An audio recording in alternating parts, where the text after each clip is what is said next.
investasi budidaya ikan nila dengan modal kecil mendapatkan ratusan juta rupiah. Saksikan terus di channel Bang Ketep. Kita akan bahas tuntas bagaimana caranya.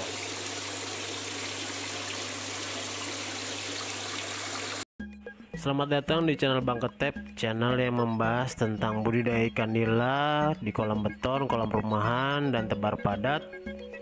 Buat teman-teman sekalian yang baru gabung dan menonton video ini, kiranya bisa mengklik tombol like, aktifkan loncengnya, dan mengklik subscribe serta melakukan share video ini ke teman-teman kalian dan memberikan komentar-komentar agar video ini bisa berkembang dan menjadi informasi.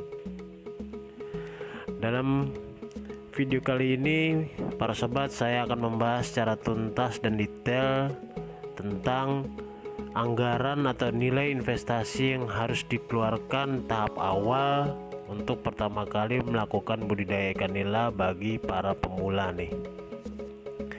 Jadi sebelum kita melakukan melakukan investasi ini, kita harus mampu menganalisa jenis usaha yang akan kita lakukan dengan cara kita mengumpulkan informasi, melakukan studi, dan menanya-nanya kepada para master nih yang sudah jago-jago, agar nanti kedepannya kita tidak mengalami kerugian yang cukup besar dan kita berhasil dalam membudidaya ikan nila. Sebab banyak para pembudidaya ikan nila yang pertama kali tuh gagal akibat tidak mampu menjalankan atau tidak mampu mengikuti dan menganalisa dalam kegiatan usaha ini, sehingga dia hanya mendapatkan informasi sedikit saat mereka melakukan investasi dan dihadapi dengan kematian ikan yang cukup banyak, sudah hilang semangat dan sudah patah semangat, sehingga nilai investasi yang sudah dikeluarkan menjadi sia-sia. Ini tidak boleh kita lakukan. Oleh sebab itu kita harus menganalisa dulu dan mengkaji dulu secara tuntas dan secara detail, agar dalam memperhitungkan jenis usaha ini kita mampu menjalankan dan kita mampu menghadapi segala cobaan-cobaan maupun ganjalan-ganjalan, agar kita bisa mencapai goal kita, target kita di akhir atau di masa panen ikan nila tersebut, sehingga nilai investasi yang kita keluarkan mendapatkan hasil yang positif, bukan mendapatkan kerugian yang cukup besar. Kalaupun memang nantinya menjadi kerugian, itu adalah pembelajaran kita. Oke, kita lanjut para sobat nila. Ini saya sudah masuk dalam formulasi perhitungan dalam menganalisa ya biaya investasi untuk budidaya ikan nila dalam Microsoft Excel. Oke, saya langsung lanjut. Di sini saya sudah siapkan dengan memberikan judul analisa biaya investasi usaha budidaya nila. Ini judulnya. Dan kemudian adalah, sebelum kita lanjut, sebenarnya teman-teman itu apa sih goal kita, target kita dalam budidaya ikan nila? Pencapaian target itu harus penting. Yang utama adalah pencapaian target, seperti keinginan maupun wujud para teman-teman nih. Oke, saya bikinkan di sini target utama, yaitu goal ya, pencapaian akhir. Sudah saya siapkan di sini. Nah, jadi di sini dalam tabel pertama adalah dalam pencapaian target saya definisikan, yaitu dimensi kolam, total panen ikan untuk dalam satuannya ekor. Juga saya convert dalam kilogram, karena kan kita menjual per kilo ya, dalam satuan kilo, dan dimensi ikan pasca panen ukurannya. Dan yang ketiga, yang terakhir adalah hasil penjualan periode dan per kolam gitu. Jadi inilah deskripsi dalam pencapaian target kita. Saya tuliskan di sini asumsi bahwa untuk dimensi kolam 20 kubik. Nah, ini teman-teman tinggal menyesuaikan saja dimensi kolam seperti berapa, size-nya apa yang teman-teman akan pakai.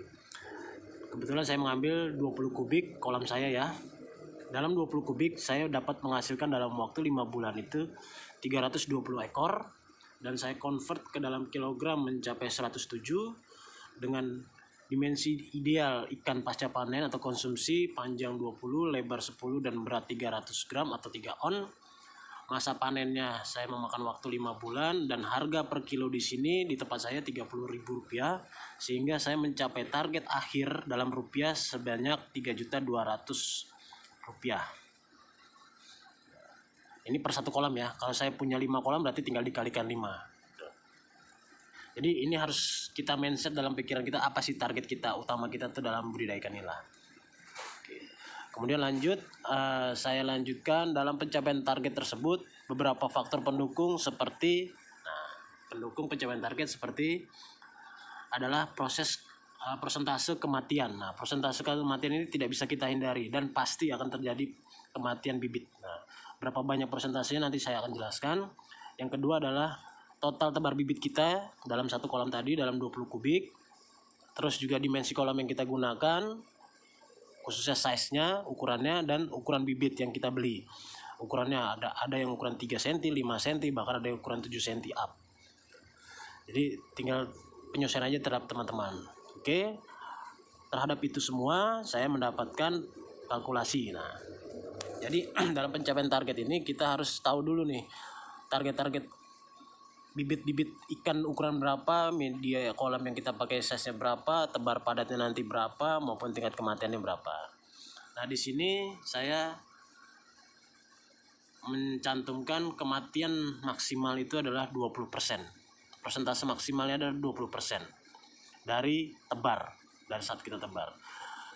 Khusus untuk pemula, teman-teman, nilai 20% itu adalah nilai yang maksimal. Tetapi ada yang sudah profesional pun yang sudah berpengalaman cukup 10% dia targetkan.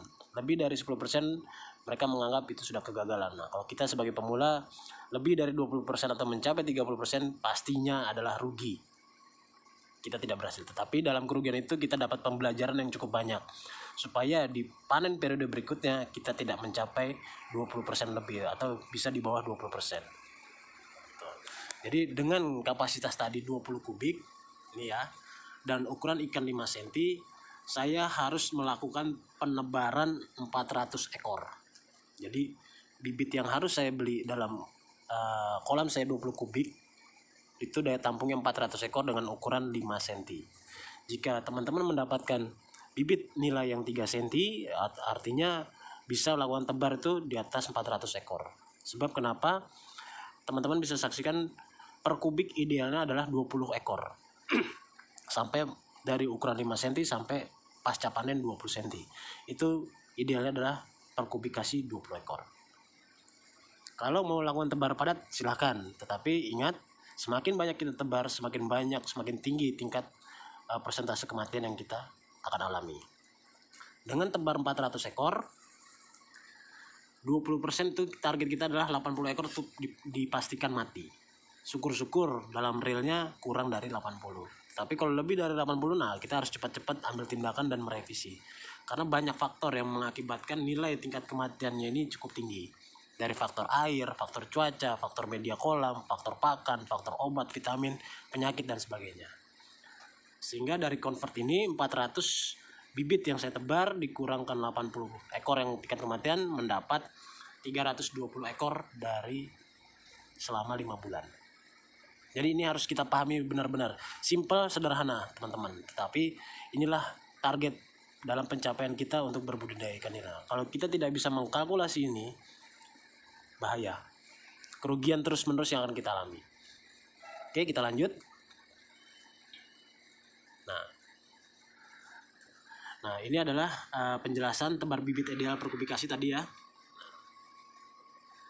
Dengan ukuran 3 cm, saya ngambil beberapa narasumber, yaitu 40 ekor per kubik untuk 3 cm, dan untuk ukuran 5 cm 20 ekor per kubik. Nah, kalau memang sudah profesional dan sudah berhasil, dengan ukuran 5 cm kita bisa lakukan tebar padat 50 ekor per kubik. Nah, kalau teman-teman secara tidak sengaja membeli bibit terus taruh di kolam teman-teman dalam dimensi yang berbeda, tinggal banding aja total bibit yang teman-teman beli dengan ukuran 5 cm dibagi dengan kubikasi kolam.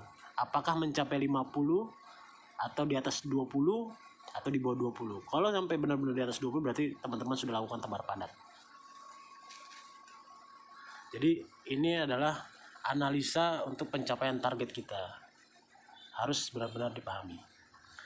dalam pendukung pencapaian target. Nah, ini dari sini kita bisa nanti menghitung investasi, yaitu investasi dalam pembuatan kolam. Itu bisa dari bioflok, bisa dari terpal, bisa dari kolam beton maupun kolam tanah. Nah, kita sudah bisa menghitung dimensi kolam, biaya pembuatan kolam. Kita pun juga bisa menghitung biaya harga per bibitnya, per ekornya dengan ukuran 3 cm maupun 5 cm. Dan kita juga bisa menghitung biaya operasional selama 5 bulan. Baik itu untuk pakan, untuk listrik, untuk vitamin dan sebagainya. Jadi itu nanti bisa kita semua. Yang penting ini teman-teman, target utama kita itu harus kita pahami dulu dan kita fixkan dalam diri kita. Harus tercapai, jangan sampai tidak tercapai. Oke, kita sekarang masuk ke analisa dana investasi. Pertama-tama adalah kita masuk pada investasi pembuatan kolam, yaitu dari bioflok ataupun non bioflok. Yang saya tulis adalah investasi awal dan sifatnya fix artinya dana ini keluar pertama kali dan tidak berulang. Jadi dalam investasi pertama ini saya sudah jabarkan, terdiri dari beberapa item. Yang pertama adalah deskripsi investasi, yaitu kolam beton, pompa air, aerator, dan venturi. Di sini saya masukkan kolam beton karena kolam beton itu kolam saya saat ini. Teman-teman bisa ganti kolam terpal maupun kolam yang lingkaran yang bioflok yang ada 3D, 4D yang diameternya 3 atau 4 meter. Kolam dari tanah maupun kolam-kolam lainnya. Dan juga size-nya sudah saya masukkan, spesifikasinya juga sudah saya masukkan juga, kuantiti, satuan, harga satuan, dan total investasi. Jadi dalam kolam beton ini saya masukkan volume 20 kubik, pompa air adalah satu piece ya, dengan kapasitas 50 watt 3600 liter per jam. Tipe pompa airnya adalah P5200. Ini pompa air celup. Aeratornya juga saya pakai satu piece, satu unit adalah Resun LP20 dengan kapasitas 17 watt 22 liter per menit dengan 6 output, 6 keluaran. Dan Venturi adalah satu set, adalah untuk air asin ya, aliran flow atau pembuatan oksigen dalam air. Jadi dengan spek 20 kubik, di sini panjang bisa diasumsikan bisa 4 kali 5 meter atau 5 kali 4 bebas. Yang penting ukurannya adalah 20 kubik, panjang kali lebar kali tinggi. Nah, jadi di sini 20 kubik, kuantitas 1. Nah, harga satuan unitnya adalah, kita hitungan kubikasi atau meter persegi di pasaran tempat saya ini adalah 150.000 per kubikasi atau meter persegi. Sehingga saya kalikan 20 kubik dengan nilai 3 juta rupiah itu sudah jadi kolam semen, kolam beton. Bawahnya itu dicor, diplur. Kemudian untuk pompa airnya P5200 saya memakai 3, tiga pompa dengan masing-masing harga satuannya adalah 250.000, sehingga nilai investasinya adalah 750.000 rupiah. Untuk aeratornya yang Resun LP20 saya pakai satu dengan nilai 650.000 per unitnya, sehingga nilai investasinya 650.000 rupiah. Dan Venturi adalah pembuatan aliran air atau flow air. Saya pakai satu set. Di sini saya tulis adalah pipa setengah in, selang dan elbow. Nah, saya menghabiskan dana 100.000 rupiah, sehingga nilai investasinya juga 100. Total dari investasi pembuatan kolam itu sebesar 4,5 juta. Ini per satu kolam dengan kapasitas 20 kubik, lengkap pompa, Resun, aerator maupun Venturi, 4,5 juta. Kita kunci. Nah, kalau misalkan teman-teman pakai kolam bioflok yang 3D atau 3 meter diameternya, terus 4 meter, diameter 4, saya rasa tidak sampai 4,5 juta, karena di pasaran tuh 3D itu sekitar 2 jutaan gitu. Apalagi kolam terpal tinggal bikin dari bambu ataupun besi dan sebagainya, lebih murah lagi. Oke, kita lanjut ke investasi kedua, yaitu biaya pokok sendiri. Biaya pokok sendiri adalah bibit ikannya. Jadi bibit ikan nila. Di sini saya sudah jabarkan juga. Bibit ikan nila dimensinya, saya volumenya itu adalah 5 cm, ukuran 5 cm nih. Ikan nila merah ukuran 5 cm. 5 cm. Nah, dengan kuantiti 400 ekor saya beli ya. 400 ekor. Harganya untuk 5 cm di sini Rp1.000. Itu kita ambil sendiri di pengepul atau di agen, tidak termasuk antar ya. Jadi kalau termasuk antar biasanya ditambah Rp10 atau Rp20 gitu. Jadi total investasi saya untuk 400 ekor ini Rp400.000. Itu nilai investasi kedua. Nilai investasi ketiganya adalah biaya operasional kita, pakan dan sebagainya. Sudah saya jabarkan juga, dalam kurun waktu saya ambil langsung per 1 periode atau 5 bulan pasca panen.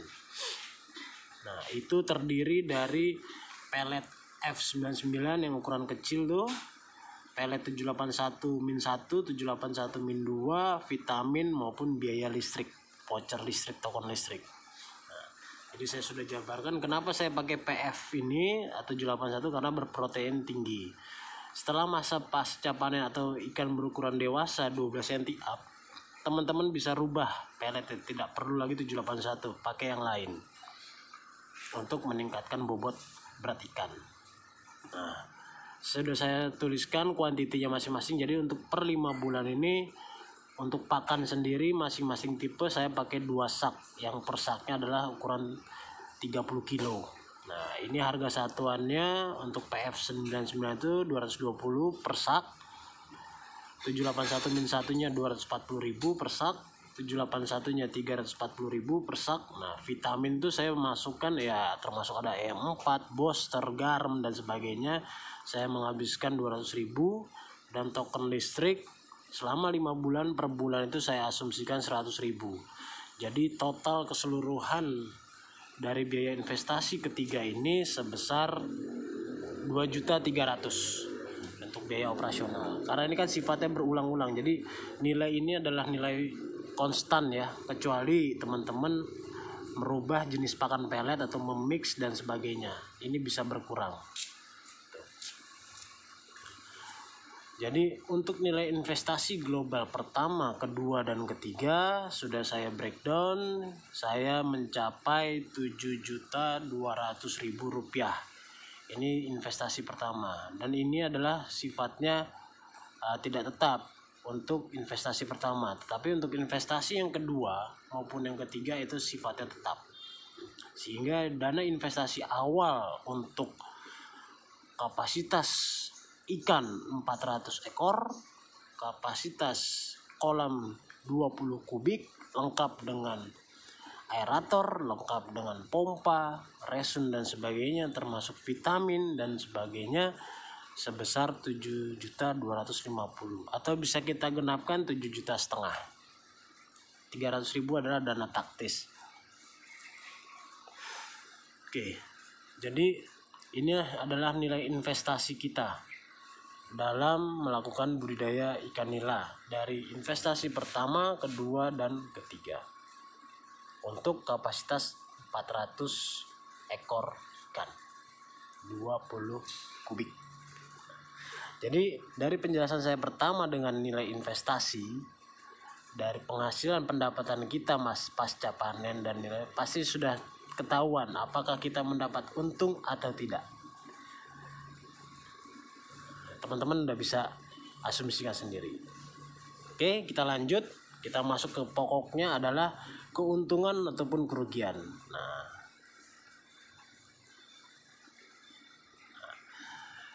Jadi di sini bisa kita lihat apakah kita untung atau rugi. Nah, itu pertanyaannya.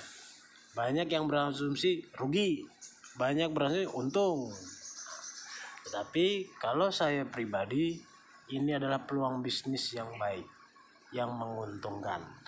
Jika kita tidak salah langkah, jika kita tidak nafsu, jika kita bisa merawat dan menjaga ikan kita sebaik mungkin.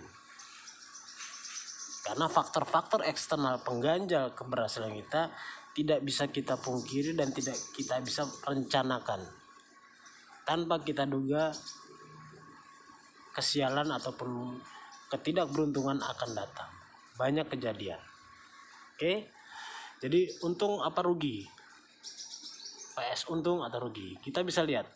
Nah, ini sudah saya breakdown-kan. Jadi deskripsi investasi, nilai investasi, total kolam yang kita punya, dan ini adalah pasca panen per periode, artinya per 5 bulan. Periode pertama, kedua, ketiga, keempat, kelima, keenam, ketujuh, kedelapan. Berarti 8 periode kali 8 periode kali 5 berarti kurang lebih 4 tahun kita memelihara atau berbudidaya ikan nila. Hasilnya bagaimana? Bisa disaksikan sendiri. Oke, lanjut. Nah, nilai investasi pertama adalah karena kolam kita 1. Oke. Ini adalah nilai investasi kita. Nah, nilai investasi 7.200.000. Inilah dia. Di awal ya, karena periode awal. Nih. Terdiri dari kolam, bibit ikan, dan operasional. Tetapi dalam periode kedua, investasi kolam sudah kita tidak masuk hitung. Jadi kita berinvestasi di bibit ikan dan operasional. Makanya nilainya berkurang sebesar menjadi 2,7 juta. Investasi ke periode berikutnya. Jadi periode ketiga, keempat, kelima, keenam, ketujuh, kedelapan itu sama dengan kapasitas 400 ekor jumlah tebar padat kita. Nilai investasinya sampai pasca panen 5 bulan 2,7 juta. Bagaimana dengan kehitungannya Bang Ketep? Nah, bisa kita lihat. Dengan investasi pertama kita mendapatkan bongkaran panen, ini dia dengan 400 ekor. Pendapatan kita di periode pertama adalah cuma 3.200.000. Bisa dilihat yang tadi. Kedua, ketiga, keempat, kelima, keenam, ketujuh, kedelapan sama semua. Jadi tentu saja dari melihat nilai ini, kan pasti ada perbedaan jauh. Artinya teman-teman, nah dalam panen pertama kita tidak mendapatkan untung. Tidak jadi masalah teman-teman, walaupun kita di sini mengalami kerugian. Nah, itulah yang menjadi semangat para budidaya ikan nila yang terutama pemula. Kok nggak untung, males Nah, inilah yang membuat terhambatnya kesuksesan. Jangan khawatir. Oleh sebab itu, di periode kedua kita mendapatkan profit 500.000. Periode 3 sampai periode ke-8 adalah 500.000. Memang sangat kecil gitu. Sehingga di akhir selama 4 tahun kita melakukan budidaya, justru hasilnya adalah minus 500.000. Masih rugi, bos. Apakah ini investasi yang menggiurkan atau menguntungkan? Jawabannya pasti tidak, karena kita statusnya minus. Oke. Nah, kok banyak Bang Ketep para pengusaha budidaya ikan nila bilang ini menjanjikan? Betul, saya sampaikan. Ini kuncinya, bosku. Pertama-tama adalah 1. Mereka tidak memiliki satu kolam. Itu kuncinya. Banyak kolam. Contoh. Satu kolam ini saya rubah. Teman-teman punya menjadi 5 kolam. Saya rubah ya. 5 kolam. Nah, dengan nilai investasi jelas lebih naik, pendapatannya pun jelas lebih naik. 400 ekor nih ya, dalam ekor. Sehingga di periode pertama tadinya kita minus 4 juta, di periode pertama kita menjadi naik minus 9 juta. Akan tetapi di periode kedua sampai ke 8 kita mendapatkan profit, teman-teman. Sehingga selama 4 tahun kita mendapatkan profit total bersih sebesar 8.300.000. Kunci pertama, banyakin kolam atau besarkan kolam. Walaupun satu kolam tetapi cukup besar daya tampungnya, itulah yang membuat para pembudidaya itu berhasil.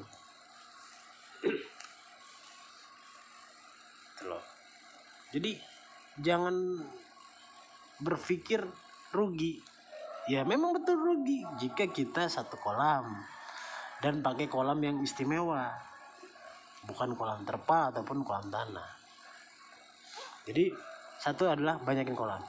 Yang kedua adalah memanage pakan, biaya operasional, memixing pakan dan sebagainya. Yang ketiga adalah mencari kualitas bibit nila yang bagus, yang masa panennya itu cepat ya, bisa sampai 4 bulan, tidak sampai 5 bulan. Ketiga. Dan yang terakhir adalah lakukan tebar padat. Jika teman-teman sudah mendapatkan semua ilmu budidaya dan mengerti semua cara budidaya ikan nila. Contoh ya, kita sudah punya 5 kolam ya, dengan tebar itu 400 ekor. Kalau kita naikkan, kita lihat ke atas, kita lihat ke atas ini ya, 400 ekor. Kita rubah nih menjadi daya tampung 50 ekor per kubik ya. Artinya tebaran bibitnya adalah 20 kubik kapasitas kolam dikalikan total 50 kubik per ekor per kolam, menjadi 1000 ekor. Satu kolam 1000 ekor, kapasitas 20 kubik. Berapa pendapatan yang kita dapat dalam satu periode adalah 20 kubik untuk 800 berarti 1000 ekor, kematian 20% berarti 200 ekor, dikurangkan menjadi 800 ekor.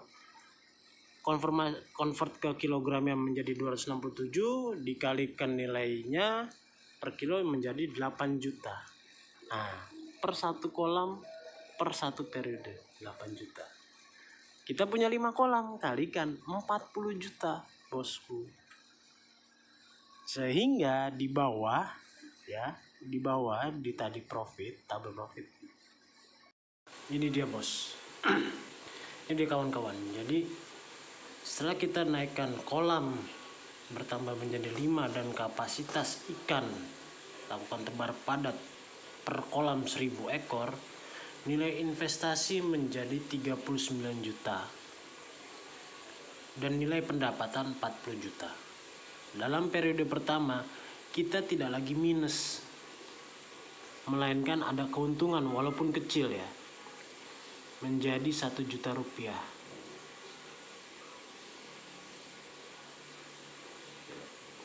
Tidak lagi minus. Nah, kalau tadi kan kita masih minus, ini sudah bertambah menjadi 1 juta. Di periode berikutnya, periode 2, kita hanya bermodal atau berinvestasi 16.500.000. Kenapa? Karena hanya bibit ikan dan biaya operasional. Kolam tidak lagi. Tetapi untuk keuntungan profitnya, pendapatannya tetap 40 juta. Sehingga kita memiliki profit keuntungan sebesar 23.500.000. Periode kedua. Periode ketiga, keempat, kelima dan sampai periode ke-8 itu tetap. Nah, sehingga di akhir selama 8 periode atau 4 tahun kita mendapatkan profit Rp165.500.000. Inilah nilai yang kita dapatkan selama 4 tahun kita berbudidaya ikan nila. Dengan 5 kolam, kapasitas per kolam masing-masing 20 kubik, dan tebar padatnya masing-masing per kolam adalah 1000 ekor. Itu. Jadi disinilah artinya untung apa rugi kita berbudidaya ikan nila. Dengan pendapatan Rp165.500.000 selama 8 periode, atau artinya 4 tahun, kita bisa mengkalkulasi, bahasa kasarnya kita convert ke hitungan bulanan. Jadi untuk hitungan bulanan adalah 4 tahun itu adalah 48 bulan ya. Jadi kita bagi nih sobat nila, 165.500.000 dibagi 48 sama dengan 3,4 juta rupiah pendapatan kita tiap bulan. Artinya pendapatan itu sama dengan kita bekerja gaji UMR. Di sini kita tidak diperintah, tidak diomelin, tidak harus datang pagi dan sebagainya. Waktu kita fleksibel. Akan tetapi ini pertaruhan kita dengan biaya investasi dan keberhasilan kita. Oke. Jadi para sobat nila, kira-kira itu analisa saya, perhitungan saya dalam berinvestasi budidaya ikan nila ya. Perhitungannya berapa modal awal sampai kita mendapatkan keuntungan. Sampai apakah kita bisa dikategorikan petani atau pembudidaya yang berhasil atau tidak. Saran saya, jangan nafsu, pelajari dengan seksama, tanya-tanya yang sudah berpengalaman dalam mentreatment airnya, dalam menjaga kesehatan ikan, kolam medianya, vitamin-vitamin dan pemberian pakan dan sebagainya. Mereka bisa, kenapa kita tidak bisa? Itu aja. Intinya kuncinya jangan menyerah, jangan patah semangat. Kegagalan adalah pembelajaran kita, tetapi jangan kita sampai jatuh di lubang yang sama. Kita boleh jatuh di lubang yang berbeda, yaitu lubang keberhasilan. Oke para sobat, mungkin itu video saya kali ini. Yang kiranya menyukai video ini, silahkan untuk klik like, subscribe maupun aktifkan loncengnya, serta di-share ke kawan-kawan lainnya sebagai ilmu atau sebagai informasi tambahan dalam memulai budidaya ikan nila. Silahkan komentar, semua komentar saya anggap positif dan membangun buat saya. Saya ucapkan terima kasih, sukses selalu buat para sobat nila. Yang sudah panen selamat saya ucapkan dan saya pesan, mudah-mudahan diterima. Jika berkenan, sisihkan hasil panen kita untuk membantu sesama, beramal, menyumbang orang-orang yang membutuhkan. Mudah-mudahan apa yang kita beri dibalas oleh Tuhan Yang Maha Kuasa berlipat ganda. Amin. Sekian video saya ucapkan selamat sore, sampai bertemu kembali, dan salam sukses untuk para sobat, dan tetap jaga kesehatan dan pakai masker di pandemi COVID ini. Terima kasih dan selamat sore.